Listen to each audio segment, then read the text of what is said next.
Now, the moment that I resigned as David Cameron's senior advisor, Thursday of last week, I said that I intended to hold a public meeting in my constituency, because I believed that I owed you nothing less. And tonight is the fulfillment of that promise made on the national news channels.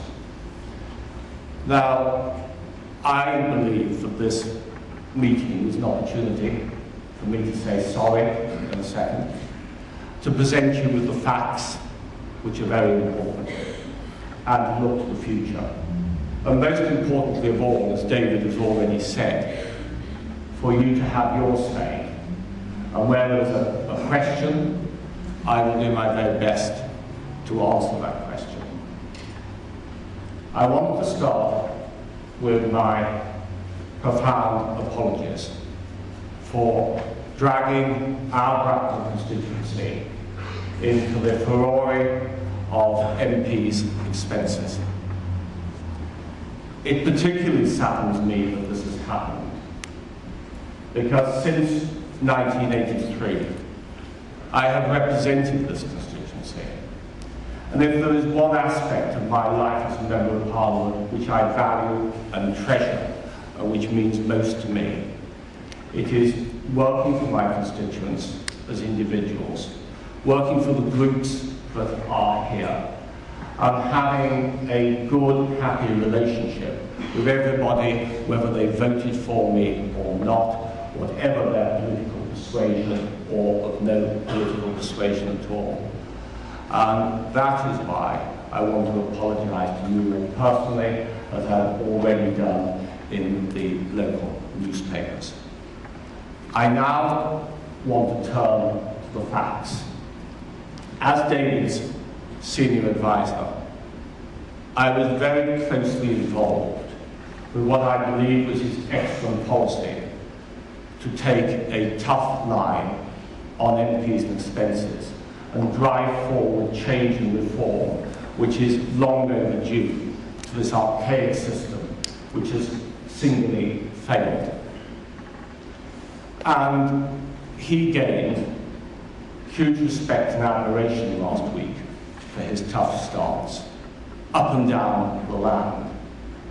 And one of the things that we insisted upon was that every Conservative MP submit their last 4 years claims and receipts for expenses and allowances from the Fees Office for an internal examination in the Leader's Office.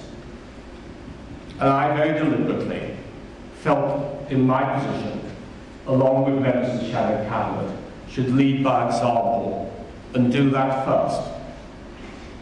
So last Wednesday afternoon, I provided this information to his office with a happy heart and with absolutely no knowledge of what was to come. By 10 o'clock that evening, I was rung by the senior examiner who said, "Andrew, your expenses are fine, as we would expect, but we're not comfortable with your arrangement for your second home allowance, that it actually fits David's criteria of reasonableness." I looked at that. I agreed. And at 7 o'clock the following morning, the first possible opportunity, I rang David and said, "I am resigning as your senior advisor." He was very gracious, but also agreed with me that it was the right decision, because I felt that if I continued in that office with him, I would have been a distraction from all the work he is doing to drive forward MPs' expense and allowance reform at Westminster. I then immediately went to the television and radio studios, did not duck at all what had happened, was not one of these MPs you've seen hiding from the media, and I was interviewed, as most of you will have seen, on every national news channel and many radio stations. I then went down to the constituency to speak to the local press and to my local constituency officers here. And during Friday and Saturday, I have fulfilled all my engagements in the constituency, which were numerous, as they always are on Friday and Saturday, and many of them, not always to everybody's advantage, in the full glare of the national media, as I believe it was right to do that. When I was driving down, I rang a number of the political editors of the newspapers, having already done television and radio. And it was quite clear when I spoke to Andy Porter, the political editor of the Daily Telegraph, that they had looked at mine and Julie's expenses and were not going to cover us, and felt, as the internal examiners did, that they were completely clean. So I am the only member of Parliament in this current problem that has not been fingered by the Telegraph. And Andy Porter confirmed this to other journalists, and it was reported extensively on Sky and BBC on the day. The sole reason this has come to light is because I voluntarily submitted my allowance claims to this internal examination. And now, very briefly, the last fact, to turn to the actual second home allowance on what went wrong. Most of you will know that I am married to Julie Kirkbride, who is the Member of Parliament for Bromsgrove. And not long after we married, I went to the then head of the fees office in the House of Commons and said that I require your advice on what I should do about my second home allowance, and for that matter, what Julie should do as well. He asked me our housing arrangements, which were the same as they are now. There's been no flipping, no changing, no new mortgages, but 2 family homes, one near the House of Commons in Westminster, where we work during the week, and one in Julie's constituency in the West Midlands, near to where I was born and brought up, and have many family links. And he then gave us the advice of what we did. We've done it ever since. And I would just add that very regularly we submit to the fees office the address of our main residence and the address of our second home. And every month, when both of us separately make our allowance claim, there's an aspect, an element on the form, rightly so, which puts the address of the second home.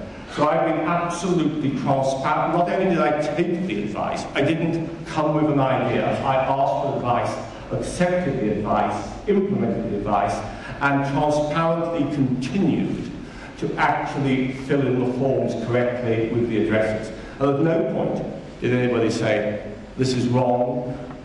Nobody said, should you be doing this? Now, I made a serious error of judgment. I should have looked at it more carefully, and I should have said, does this stand the test of reasonableness? And I did not.